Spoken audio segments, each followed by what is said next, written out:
Hello to everyone joining us online and here in the room for today's hybrid Euractiv debate on the future of the EU's energy sector. My name is Dave Keating and I'm coming at you live from the Euractiv offices in the heart of the EU quarter. And we're going to be talking about a very timely debate and one that is very much high up on the political agenda these days. Now, right now we're living through unpredictable times for energy. There are known knowns and there are known unknowns. We know that the EU has targets for reducing greenhouse gas emissions by 55% by 2030 and reaching net zero by 2050 as part of the European Green Deal. Now, to meet those targets, we have myriad pieces of legislation working to reduce the use of fossil fuels and increase the use of renewables and low-carbon fuels. These targets will require a transformation in the EU's energy system, not only for companies but also for individual consumers. This has given rise to some worries about an industrial loss of competitiveness globally if other areas of the world don't follow suit. And there's also worries about certain segments of society being disadvantaged by these changes, sparking backlashes like we saw with the Yellow Vest protests in France. Now, the Ukraine war has added a new level of concern, with worries about energy security and a coming energy supply crisis looming over energy talks that are happening right now as we speak over in Luxembourg with EU energy ministers, as they're talking about solutions for the skyrocketing energy prices that consumers are seeing. So, as the EU energy ministers talk about the supply crisis and the price crisis over there in Luxembourg, right here in Brussels, we're going to be talking about the climate implications of all of this. Do we need to revisit the EU's energy framework in light of the war and in light of rising energy bills? Or does the current crisis mean we should adopt even more ambitious targets? And given that this is a global crisis, is there a risk that the EU's international partners are going to water down their emissions reduction ambitions at the COP27 climate summit in Egypt starting in less than 2 weeks? The energy ministers meeting right now have actually just adopted the EU mandate for those talks, and they're calling for ambition to be maintained. But will it? We're going to start today with an introduction remark from Wojciech Dąbrowski, who's president of the Polish Electricity Association, PKEE. Thank you very much. Good morning, ladies and gentlemen. We are now at a turning point for the European energy sector. Poland and other countries from our region were the first to warn of the threat posed by dependence on energy resources from Russia. We have to deal with the new extraordinary circumstances, but the main directions remain unchanged. Europe is continuing its journey to climate neutrality. The scale of transforming Polish energy sector is much wider and more expensive than the average scope of EU countries. This is the result of very specific historical conditions and predetermined high share of coal in the energy mix. This is why we often ask and call on stakeholders in the EU for taking into account different starting points and respect own pace of transition of member states. However, I don't want to make excuses here. Instead, I would like to emphasize that the evolution of the Polish electricity sector has been consistently carried out since 1989, when Poland regained economic sovereignty. Care for the natural environment, a stable climate, clean air and healthy water for future generations have been guiding the Polish energy sector for years. It is worth notice that Poland achieved its previous climate goals with a with a surplus, mostly by a significant contribution of energy sector.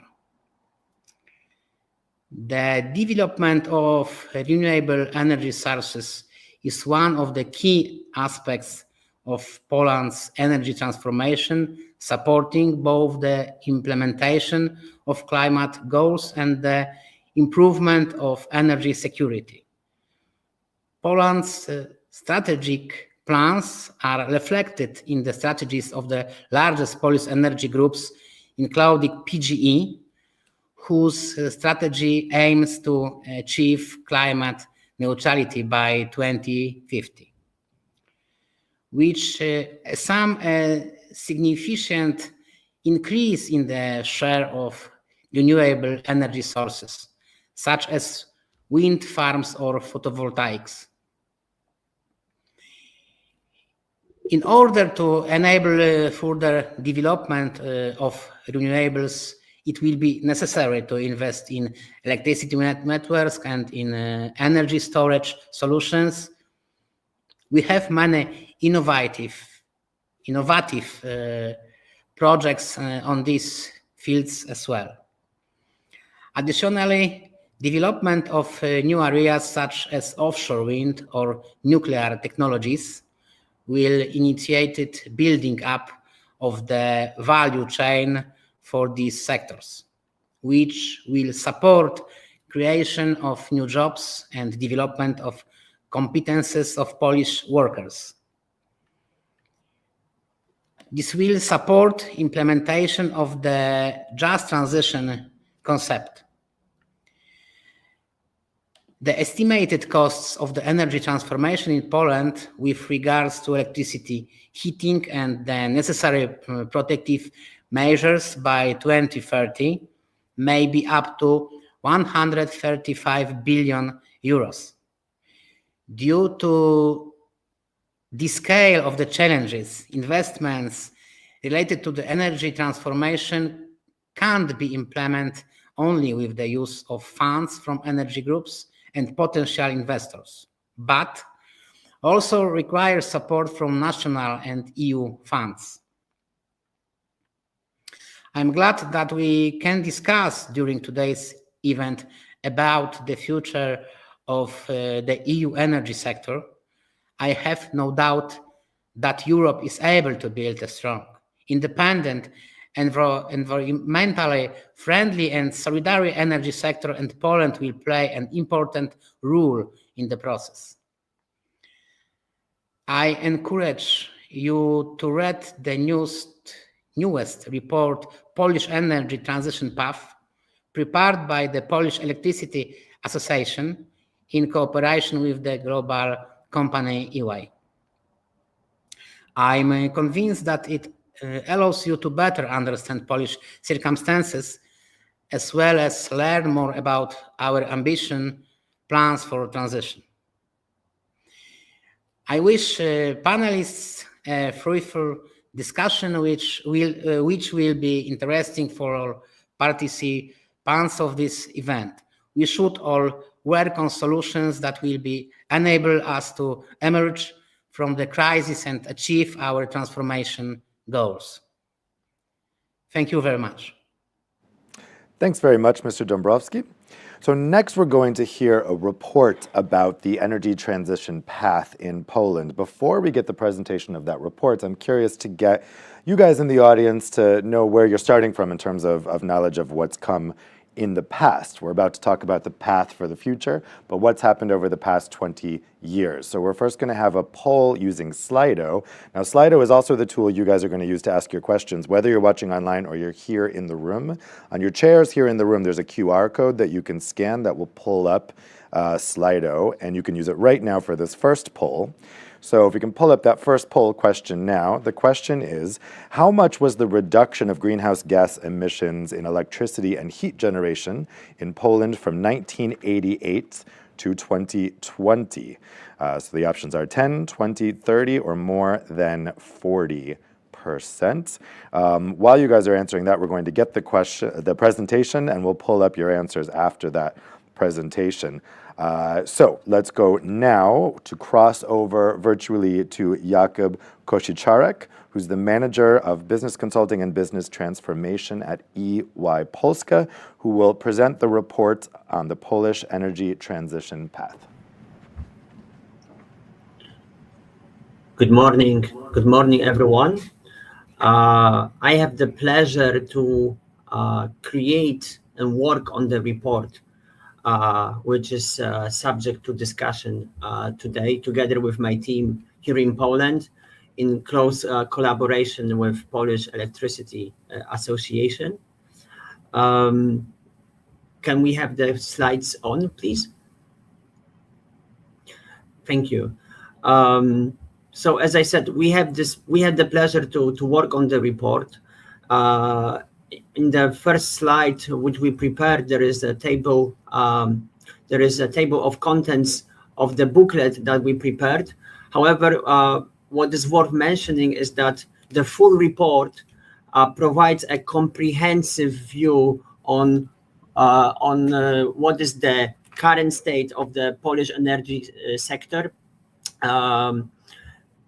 In almost 135 pages.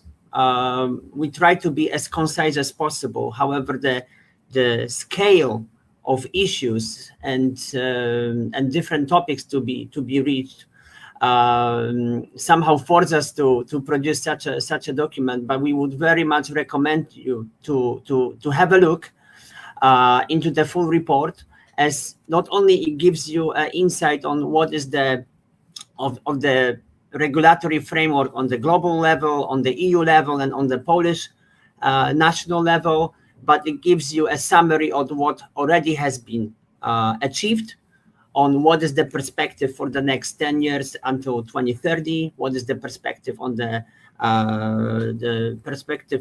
what is the perspective for the 2050. It also gives you an analysis of the opportunities and threats in each of the segments that we will be facing. It analyzes the just transition issues that we will be facing in Poland in the rebuilding of the energy sector that has to take place for us to reach the neutrality. We analyze how much of this will all cost, what are the financing possibilities of it, and summarize also the current transitional issues connected with the destabilized markets as a part of economy rebound due to the pandemic era, but then the war effect and so on. However, if the full report is too much for one to read, there is also this booklet, which is only 25 pages long, with lots of interesting data and graphs and a little bit of text for everyone to be able to read within an hour. I will now like to also present you a little bit of what is our view based on the report, also of what Poland has achieved and what is the way forward. In the report, we don't want to focus on the past. Like Mr. Dąbrowski said, we don't want to look for the excuses. I think the circumstances of Poland, the difficult starting point that it had, the fact that it only regained the economic and political sovereignty since 1989 was indeed a difficult starting point. At that time, only almost 90% of power generation was produced from coal, and the report does not really focus on that. The report is much more looking forward. It focuses on showing what already has been achieved. It focuses on the successes, on the way forward, on the strategies, and what already has been implemented. However, in here, we would like to summarize and remind that Poland has very much not only fulfilled its climate commitments arising from Kyoto Protocol and EU climate and energy policy until 2020, but it actually exceeded those goals. As far as Kyoto Protocol targets are concerned, this target was exceeded by almost 4 times. regarding the EU climate and energy policy goals, Poland did reach the 20% common pan-European reduction target as compared to 1990. As far as the increase in the share of renewables in the final energy consumption, we achieved the target with a result of 107%.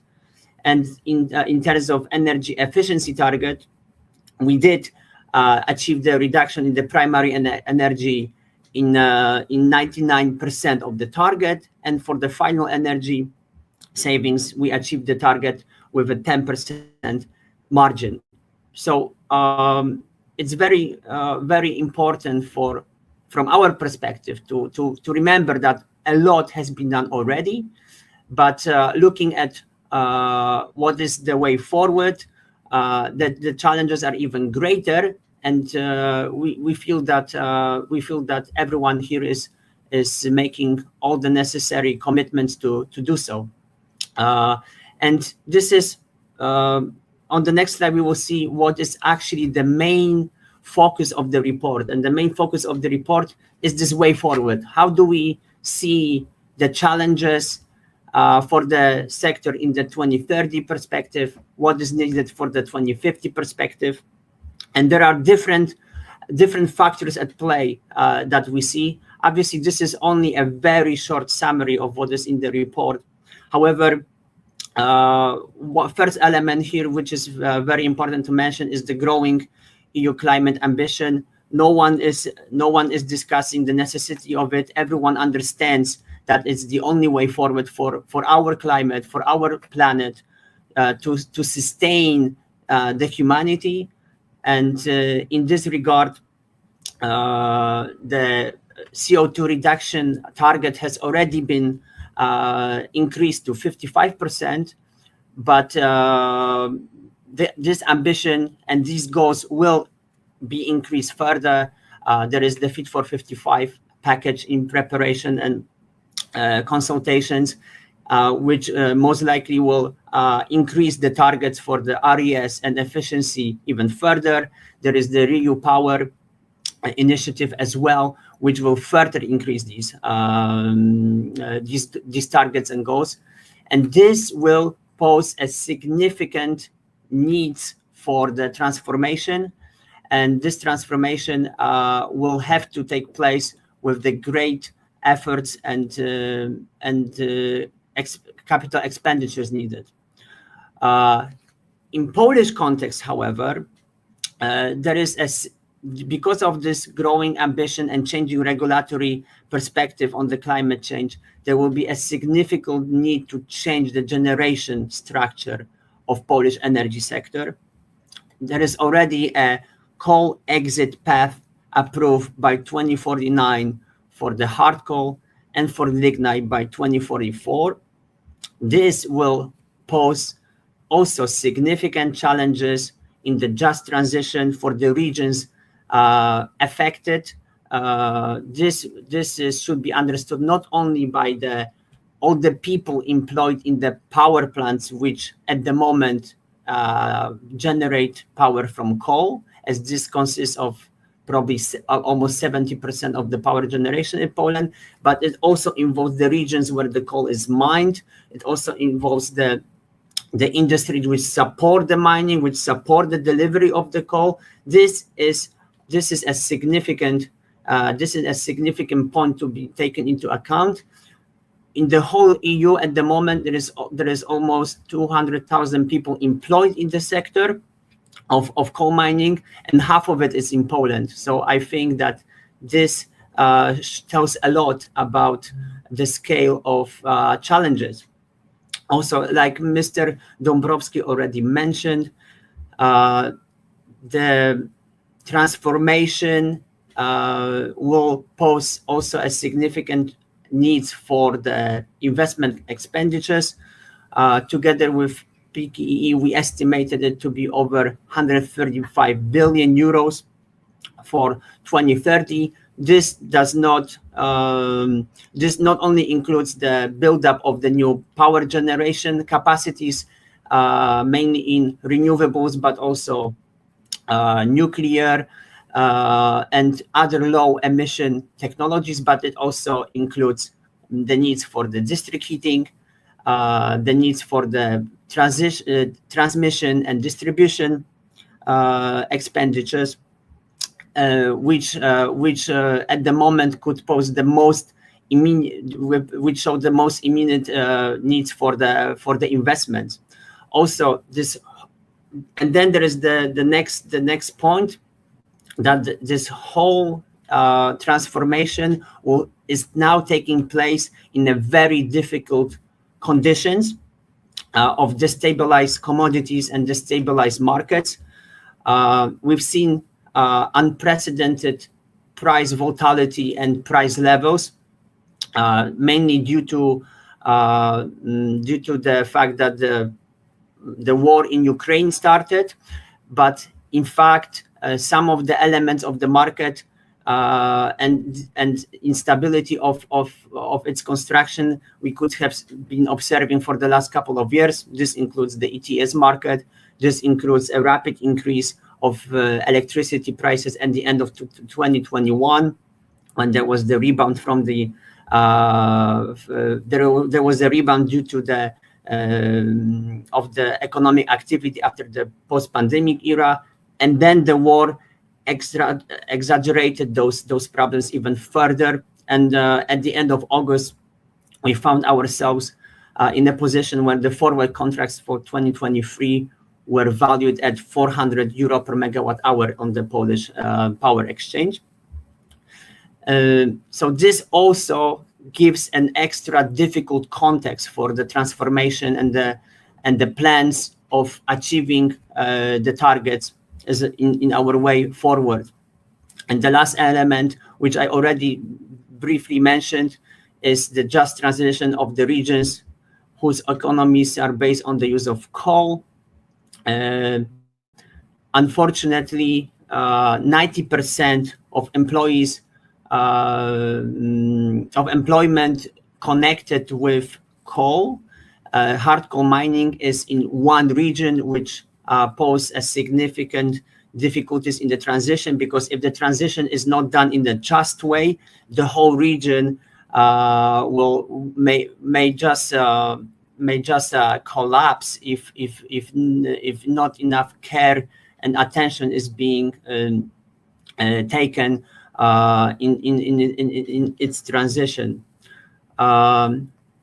So to summarize, which is on the next slide, we would like to point out that despite the historical challenges that Poland had in its geopolitical system and its the way it built its power generation system from the 50s to 1989, Poland did commit itself to climate goals for 2030 and achieving climate neutrality in 2050, and is actively working to protect the climate. We have some significant successes already. For example, in terms of PVs in Poland, in mid-22, there was already a 10 gigawatts of installed capacity in the system. And according to the Polish energy policy by 2040, which is the official strategic document by the Polish government, this level should only be achieved in the mid-2030s. So a 10 gigawatts of buildup, which has pretty much been achieved in the last 2 years, is a beautiful achievement, and we're waiting for more. Also, if one analyzes the strategic documents of all of the Poland's energy companies, we see a very ambitious strategies adopted to the new challenges. Almost half of the capex planned in the next 10 years dedicated to this distribution systems, which at the moment is the most immediate need and the biggest obstacle to the transformation.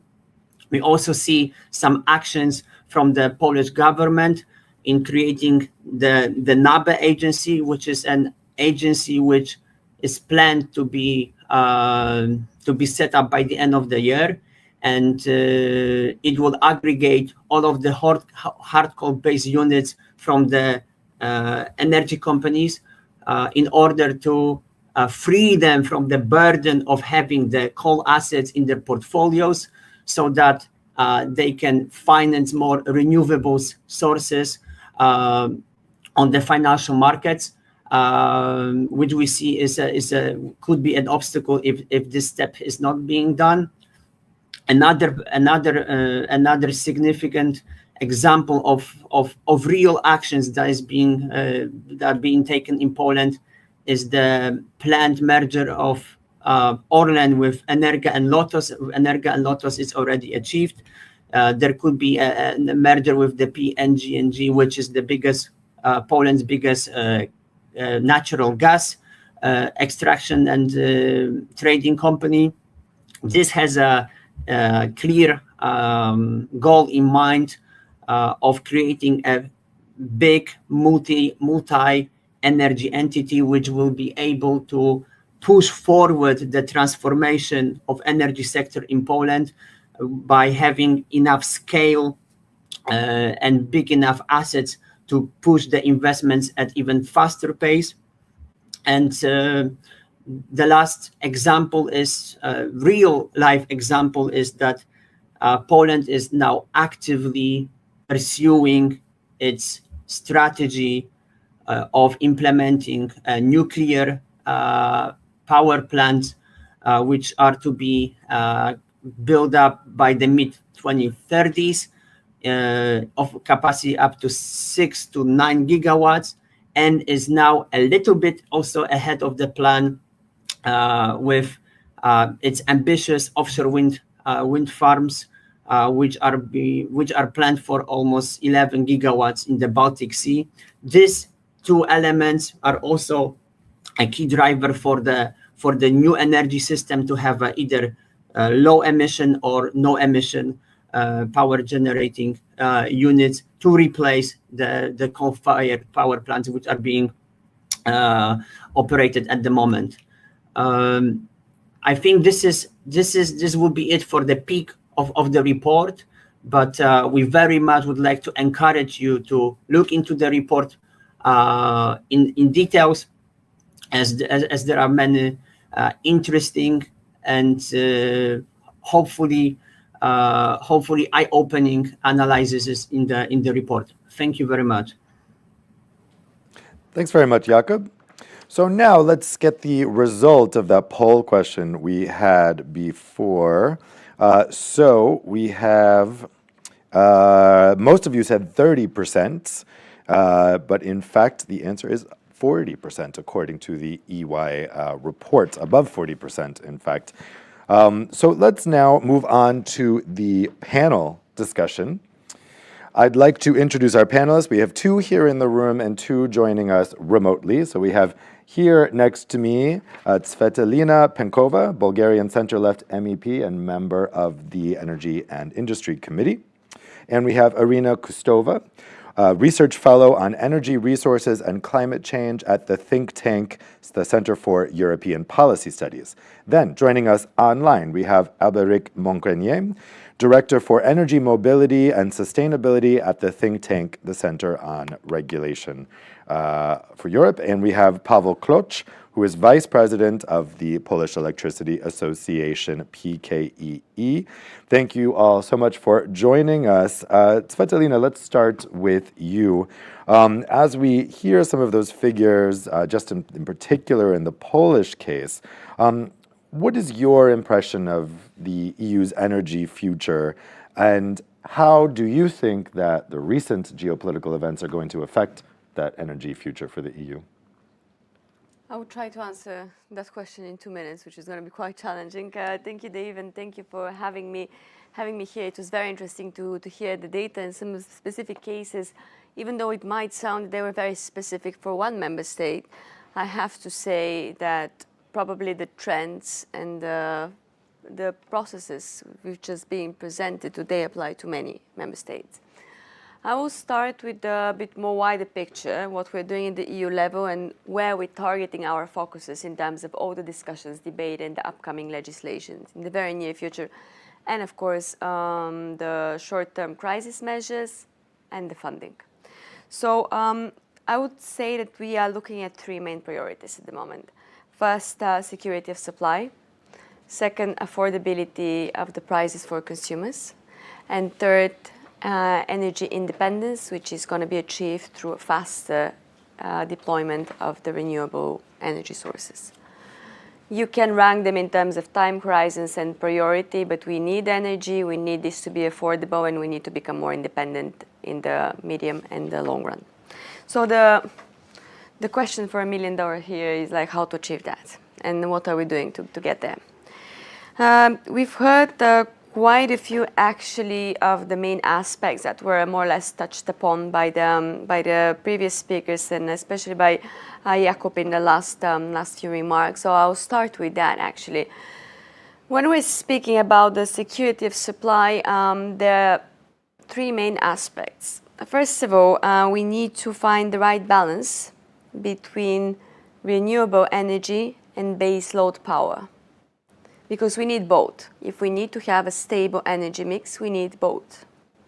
Renewables is definitely a key priority, and we are working. There is a lot of financing provided that it is one of the key incentives from the RF facility for the Repower EU.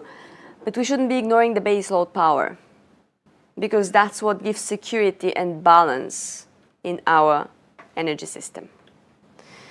Second is the new resources we are going to be importing, like energy resources we're importing in the European market. Because now we're moving from pipeline natural gas to LNG,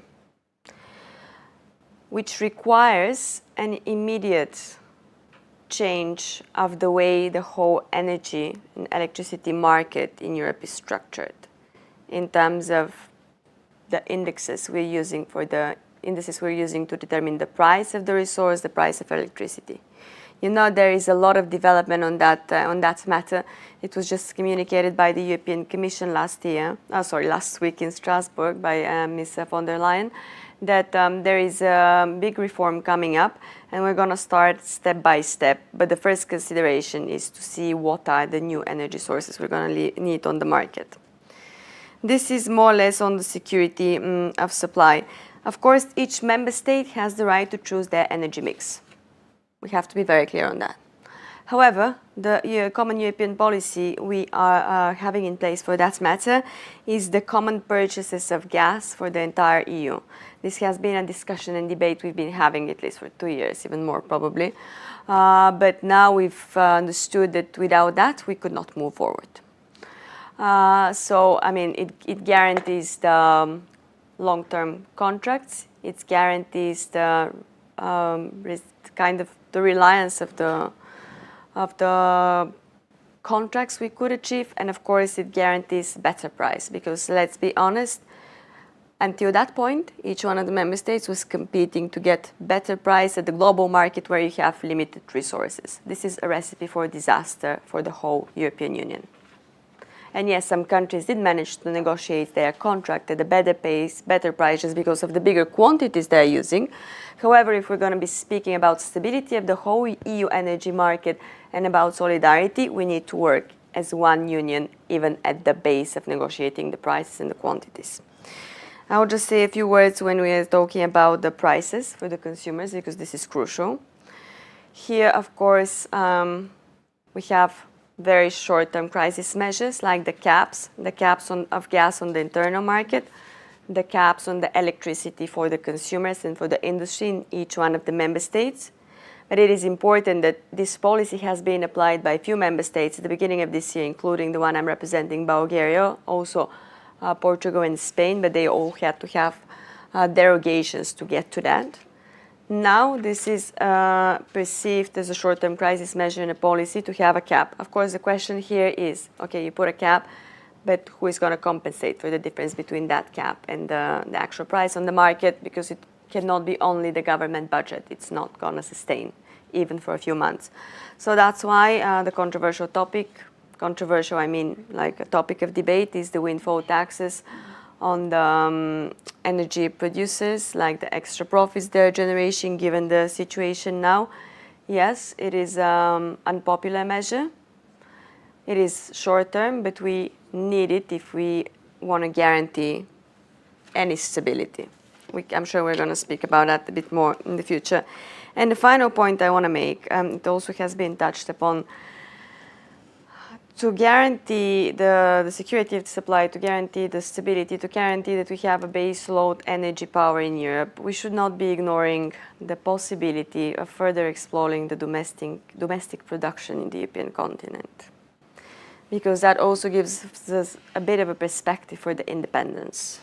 And yes, there are still resources that could be further exploited. We've heard some examples from Poland already. But if we actually want to meet all the targets for 2030 and for 2050 that Dave had presented at the beginning, we have to be pragmatic and realistic and see what we can be working with, which is a resource presented in the European Union. I'll stop here because there are too many aspects I've pointed out to, but I'm sure this is giving us a very good base for the further discussions. Thank you. Thanks a lot. Let's go online now to Abarik. We've heard so far some of the challenges that we're facing. In your opinion, do you think it's important to maintain the EU's climate goals, even in light of recent developments? And actually, do recent developments strengthen the case for having ambitious climate goals? Thank you, Dave, and thank you, Euractiv, for the invitation today. I guess the short and simple answer to your question is yes, and there's plenty of policymakers, industry representatives, NGOs, academics, etc., that have made that point repeatedly since the beginning of the year for obvious reasons, because maintaining our climate goals means rolling out more renewables, strengthening energy transport infrastructure, improving energy efficiency, etc., which will help eventually to reduce Europe's dependence on imported fossil fuels, and therefore our degree of exposure to the types of external shock that we are living now. I think the real question is Europe still on track to reach these goals, starting with the 2030 intermediary targets? And what will it take for Europe to actually get there? That's going to be tough, and more homework and scenario planning needs to go into that. I think the fact also that we got caught largely unprepared by this shock, even before Russia's invasion of Ukraine started, means that we need to probably put more thinking into scenario planning. And yes, I mean, right now on the short term, some countries have had to burn more coal to replace gas in some places and keep the lights on, and that will probably continue throughout winter. But as laid out by the presenters and before, the Commission and member states are accelerating the pace of the energy transition with a bunch of different initiatives. For instance, the Repower EU package when it comes to the rollout of more infrastructure, and also more recent initiatives aimed at future-proofing the market aspect. So future-proofing Europe's electricity market, and beyond that also gas market. And that will be it for my intro statement. Thank you. Thanks very much. We'll go back into the room now to Irina next. When we're looking at the effects of this energy transition, which is going to have a big impact both on businesses and consumers, how broad do you think those effects will be on society in general? How much is this energy transition going to change the way we live our lives? Yeah, thank you, Dave, and thank you for having me here, inviting me to join this discussion. Well, to comment on the general societal effects on energy transition, well, of course, I would like to start with, the European Green Deal is about everything. We all know this, and it's not only about the pure energy transition of the energy sector. It covers almost all spheres of our lives, and all in all, it means a transition, a shift from a linear extractive model based on fossil fuels to a system based on renewables, on innovation, technologies, and digitalization. And in this regard, I would like to highlight three key issues that I would think would be some kind of highlights. on the impact on the society. First, is that technological change, changes in supply chains, emergence of new supply chains as renewables, in ICT, in digital technologies, that will all provide a shift to knowledge society, like and that would shift across sectors and would lead to emergence of knowledge and technology hubs. So the current industrial clusters will steadily be replaced by new clusters, and new clusters will emerge, and maybe also following renewables supply, because renewables will be not located on the places where the conventional industrial production is based now. And all these restructuring industries, of course, will lead to transformations in employment, and workforce will need to adapt. And here we have various labor policies, labor market responses, how to respond to this. And one highlight is, of course, that mobility will increase. And by this, I mean that there will be increased movement of workforce of people across sectors, jobs, types of employment, and even countries. So this is my first point.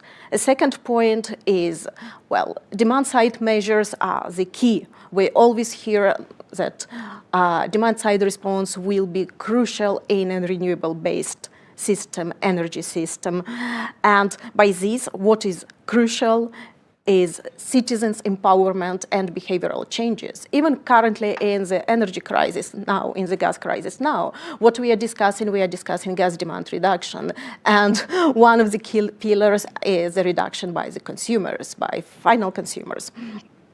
And that would be also important to find the right ways to balance energy transition and still to preserve the capacities of citizens, final consumers, to actually drive this change and to invest, for example, I would say investing in heat pumps, in clean technologies, in solar rooftops, solar panels, and so on. And my last point, of course, we hear it everywhere. We hear it like since the European Green Deal was published in December 2019, well, leaving no one behind, ensuring the just energy transition. And we just heard the presentation of the report on the transformation of the Polish energy sector, and in that regard, well, for Poland, transformation of certain coal regions is a crucial thing, and what will happen there and what new innovations can be created on that basis.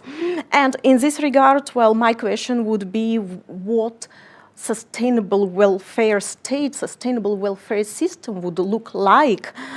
And now we're talking about supporting the most vulnerable also during this crisis. And will it be enough? Will the social protection system need to adapt and to adjust to actually structurally addressing all the future transformations that the energy system and I would say the entire economy would entail? So, and currently, well, not going into details, of course, there are a lot of discussions among member states, among countries, what actually social protection policies should look like. And that's a big question mark, because that's what we will encounter during the energy transition. And to conclude, well, what is actually important is to see the ways, to see the policies, how to couple decarbonization with various redistributive policies. So how to couple social protection and the green transition, and what actually social protection will look like in a decade, in 2 decades, by 2050. I stop here. Great, thanks. Let's go back online now to Pavel to zoom in on Poland again. So, Pavel, can you tell us a little bit more about what the Polish energy sector has done in terms of preparing steps to prepare for the EU's energy future? What is next in terms of preparations? I think you are on mute, Pavel. Okay, thank you for question.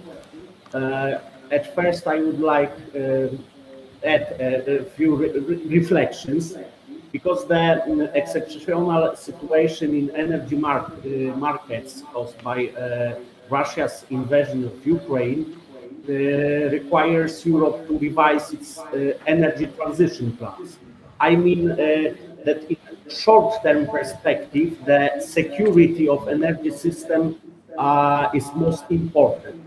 We need to be better prepared to new challenges while building energy security for the entire EU. I mean, about question as a gas market. Gas as a bridging fuel is a big question. As a bridging fuel is a big question now. I think that the very important is investment in hard infrastructure. For example, in Poland, we prepared, and now I can say that in gas market we have independence from east direction because of Baltic pipe toward Norwegian sources, because of interconnectors with Slovakia and Lithuania, and we have also LNG port. So it's good way toward reaching independence, what is very important in short-term perspective. Of course, we need make faster RES development in the most suitable areas and come back to the old-fashioned notion of security of supply. In many countries, including Poland, emergency measures had to be implemented to ensure security of energy supplies and to tackle energy crisis.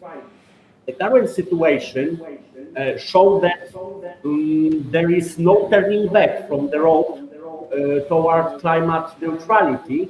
However, we cannot forget about the different starting point, as Mr. Dombrovskis earlier said, of some member states and differences in how intermediate targets can be achieved. Key actions toward climate neutrality in Poland are investments in low carbon and zero emission energy sources, including capital intensive offshore wind farms, Baltic Sea, and nuclear energy. This process requires the development of transmission and distribution infrastructure together with electricity storage capacities, including energy that could be easily transformed into electricity. For example, potential energy of water, green hydrogen, or nuclear energy. The energy transition requires the implementation of technologies that have not fully reached a commercial status. That is why intensive research and development should be conducted to effectively use them. The need to use innovative but immature technologies is connected to unique challenges which need to be effectively addressed in order to minimize the barriers of entry for those technologies. And a few words about security in perspective coming winter. We should remember that in Poland very important is district heating. So high energy prices for final consumer might bring energy poverty to the so far unseen level.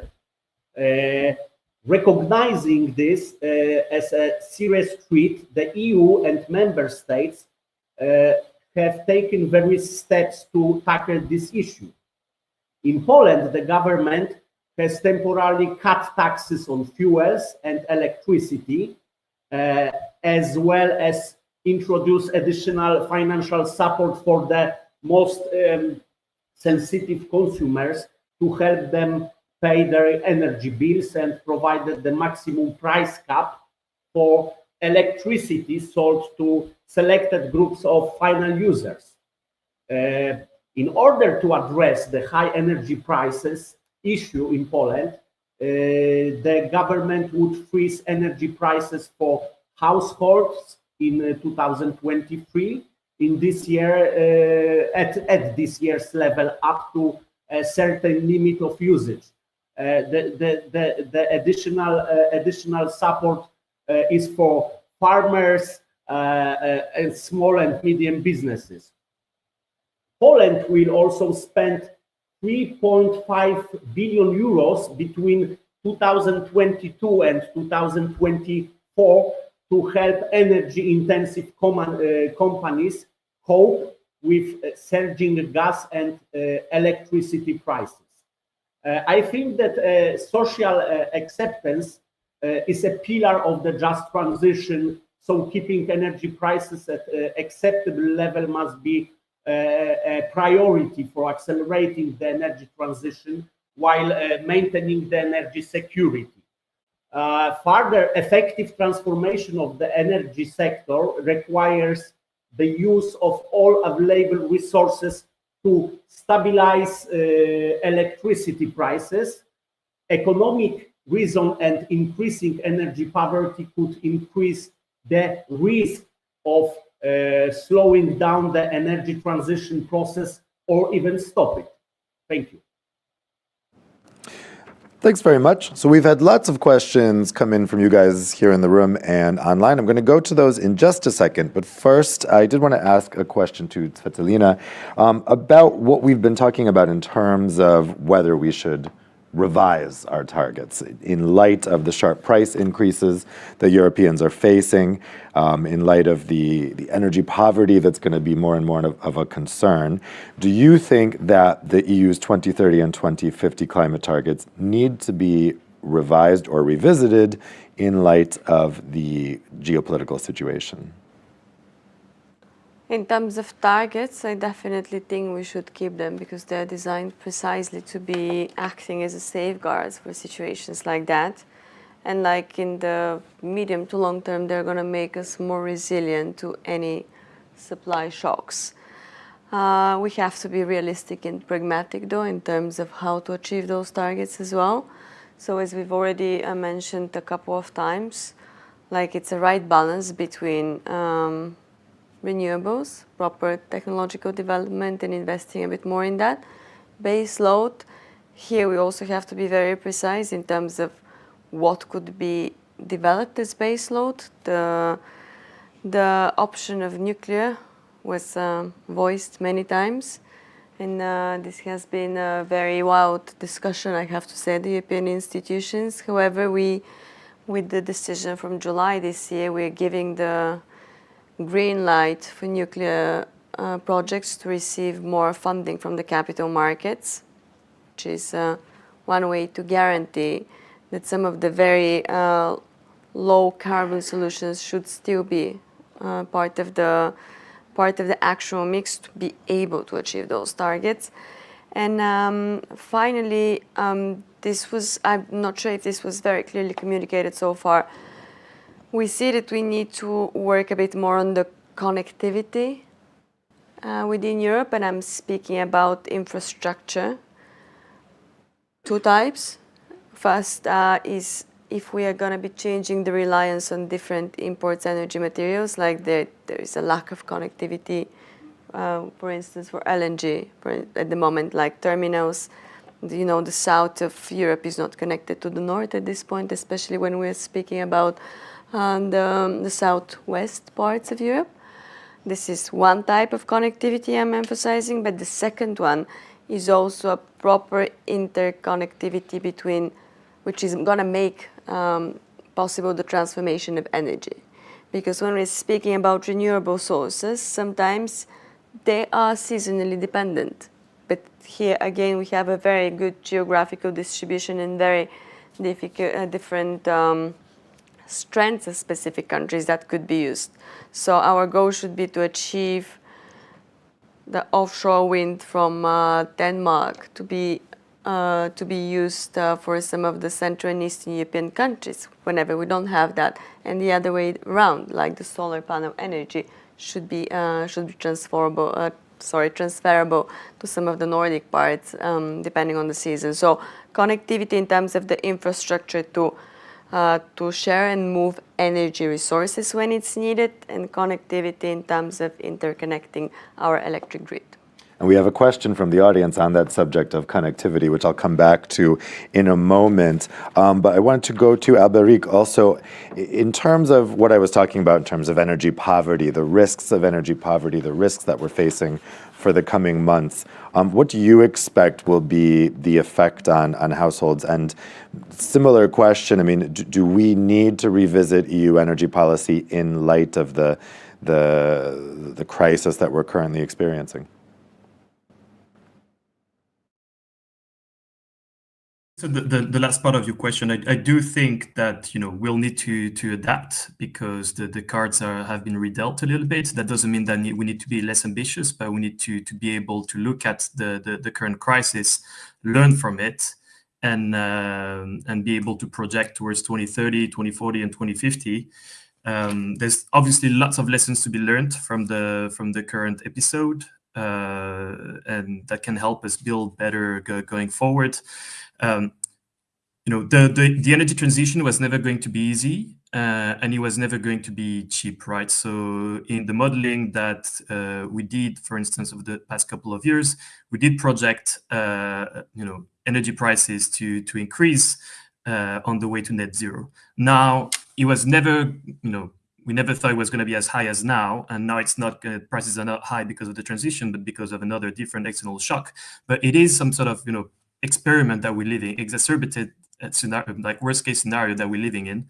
And I think Irina was making good points about her second last point, the first one on demand response and being able to better manage demand, whether we're talking about households or industrial consumers.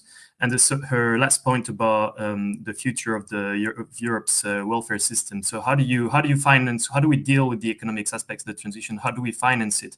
How do we make sure that consumers are to some extent protected from volatile prices that are implied, by the volatility that is implied by an energy system that's dominated by renewable energy, for instance? And that means that probably you need to do some fine-tuning of the market, and also to put in place policies that are going to be able to address at European and national level energy poverty, and and the social aspect of the transition. Basically, something that we were not really ready for. We've put together an EU fund for this, but with little resources.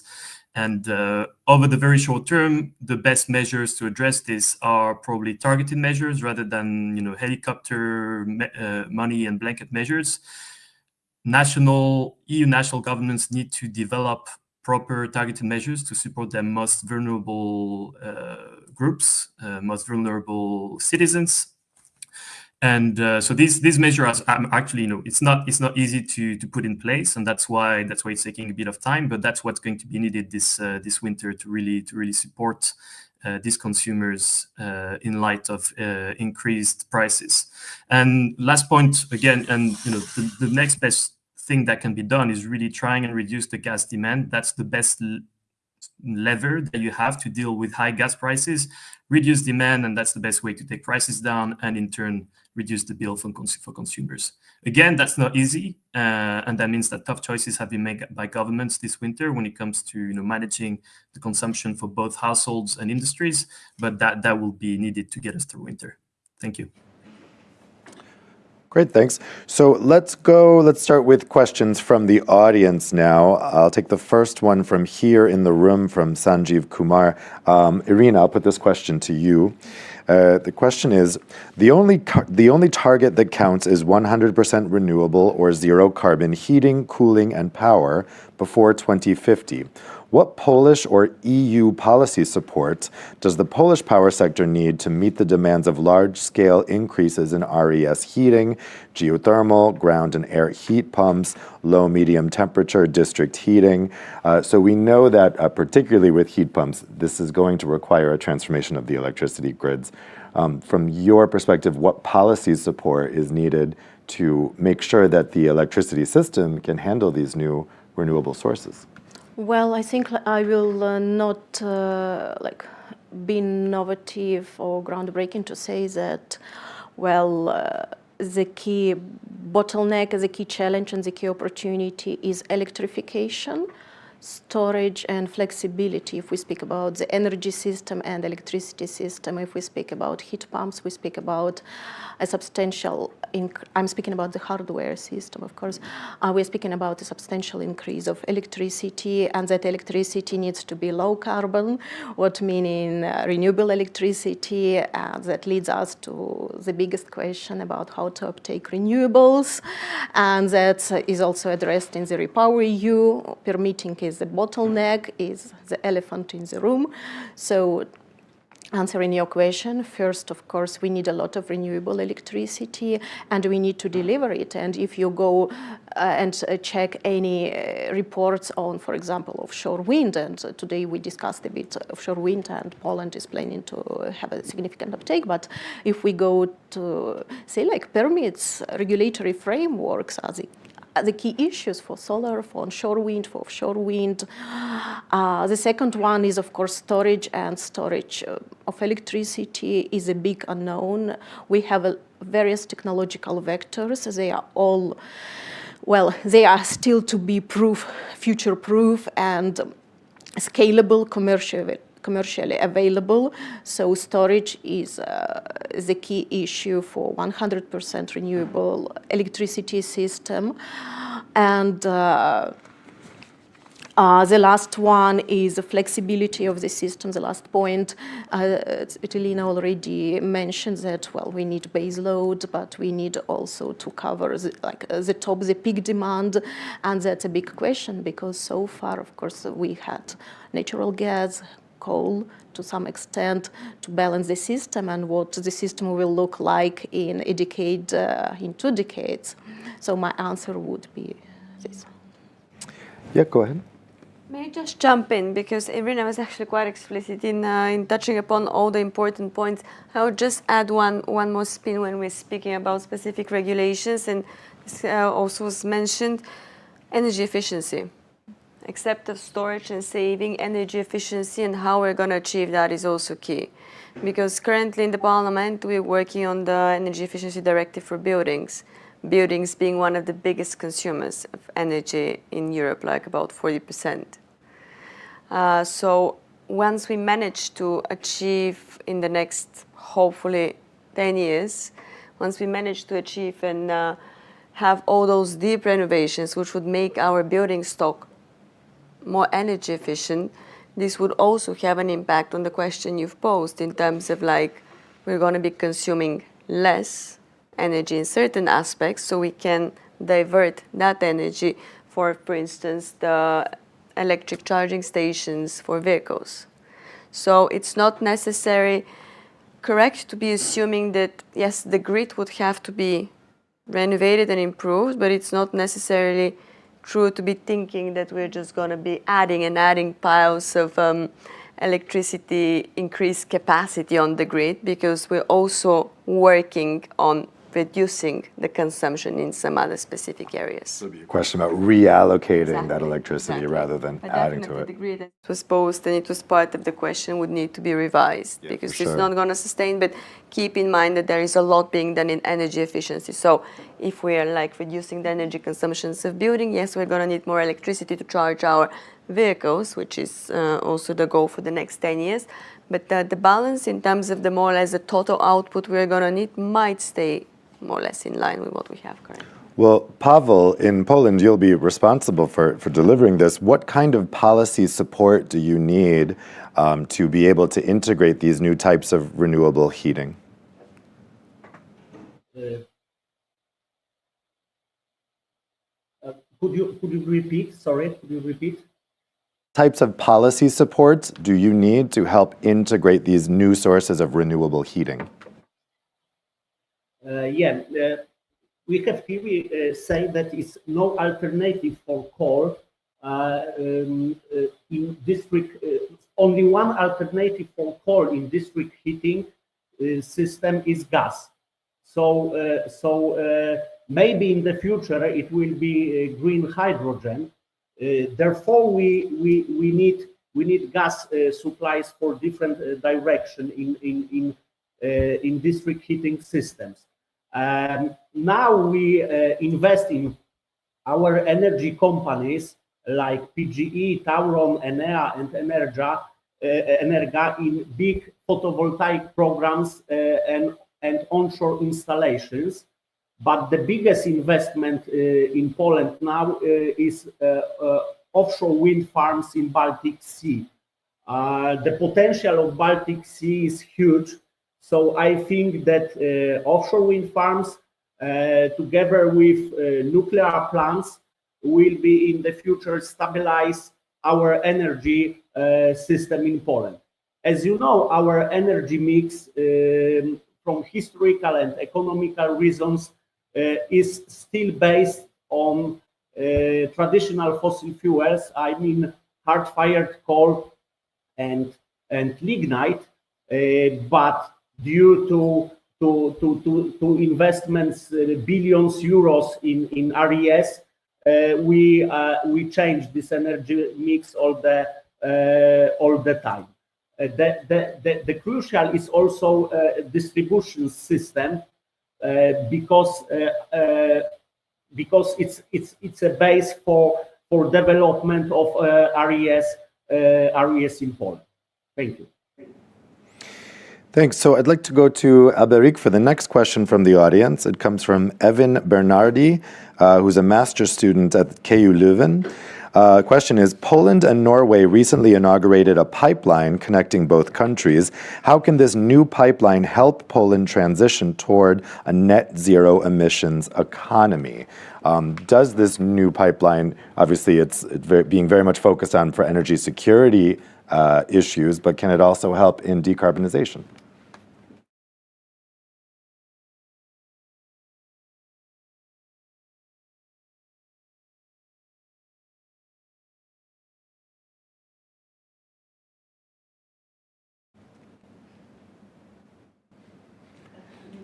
Alberic, if you can hear me, you are on mute. Hi, sorry about that. Didn't notice. Yes, sorry. Can you hear me now? Yeah. So I was saying, it all depends on, whether this pipeline can later be repurposed to carry, green hydrogen or other types of renewable gases, I suppose, when you talk about the role that this pipeline will have to play in the transition. And that, to be honest, I don't know about. I haven't checked the details. Can this pipeline be repurposed? I would assume so, but and I'm not personally sure. What is for sure is, as you said, that it will play an important role in the next couple of decades, at least, in bringing extra additional security of supply to Poland, but not only. And I think it's quite important to see these kind of developments to make sure that we can get natural gas to Central and Eastern Europe from from countries that are not Russia. So that's the kind of the developments that you have to welcome. And the same as for instance, the pipeline, the green hydrogen pipeline that France and Spain now plan on building in the Mediterranean. So that's the kind of developments that has to be encouraged to guarantee Europe's energy security of the short to medium term. Well, Irina, there was a related question also from the audience, so I'll put both of these to you. The related question is from Gabriel Bench. What is Poland's policy on hydrogen? When will a wind and hydrogen policy be developed to actually decarbonize heating and industry? So A, do you see that pipeline's potential to bring hydrogen to Poland? And B, where does hydrogen fit into the energy future in Poland? Yeah, so thank you. And maybe to comment on Baltic Pipe that was just commissioned like this month. Well, I'm totally agree with previous comments. And maybe a small comment is how would it contribute to decarbonization? Of course, it will transport natural gas, which is not decarbonized one.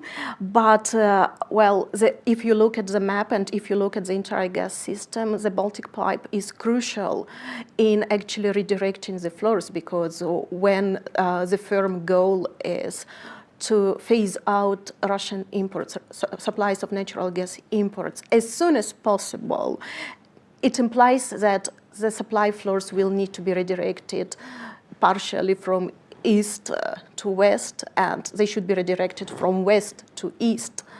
And the Baltic Pipe is a crucial interconnector.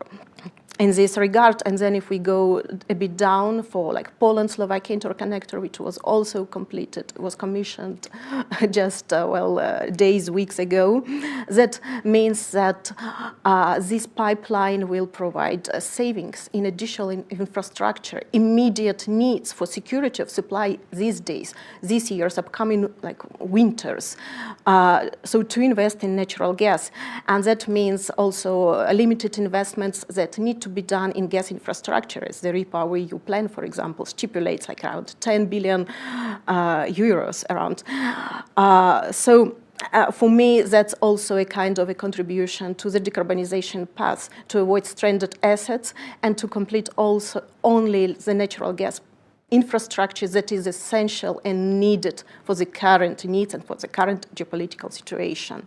Commenting on hydrogen and wind, how they can fit into the equation, well, I would say that, well, hydrogen is a usual suspect when it comes to hard-to-abate sectors, to industry, and that's what I think, well, that's the most feasible as, like, there are many views, but maybe that's the most feasible way how hydrogen can be applied. And wind and hydrogen, of course, they can be coupled quite well. And in the previous discussion, of course, offshore wind has high capacity factors, and capacity factors are quite close to the natural gas ones.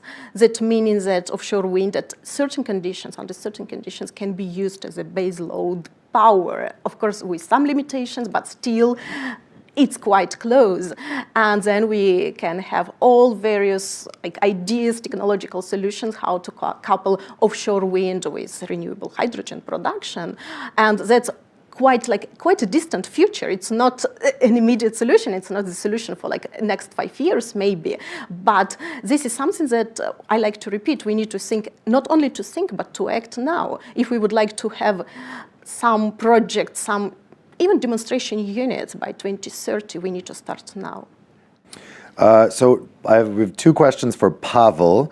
So Pavel, the first question is from Joanna Filsauska from the Reform Institute.